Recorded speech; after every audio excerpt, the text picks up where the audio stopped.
So as you go through all these drills, you're going to notice that your body needs to work in sync with each other.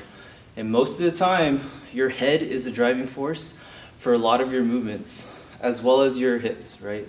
So if my hips turn towards the bag, my head also has to look towards the bag. So if the attack comes from the ground up, I'm turning and I'm looking. Now if I'm pulling back, it might make sense to turn and start your momentum up here so that the spine falls on the bottom. If your momentum comes from the ground up, it kind of makes sense to start from the bottom and have your head follow as well. So any of these movements, when you're going either side to side, I'm going this way, my head is turning to look to start the momentum of that motion there.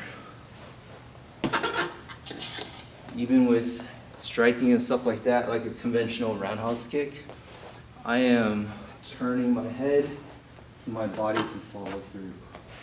I am not trying to keep an eye on that and try to kick it square, because that reduces a lot of the momentum that I can generate, and it's going to make the kick not as strong, right? So if I purposely keep my head kind of looking at the bag, I'm here.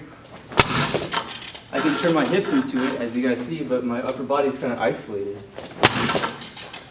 And now if I kind of look back, start the momentum, look past the bag, and just let my leg kind of follow along, the leg comes up a lot faster. And I'm kind of essentially turning my whole body into a whip.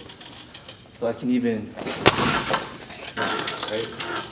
Versus looking square and trying to go here. Yes, it looks cleaner, but it's not as powerful of a kick.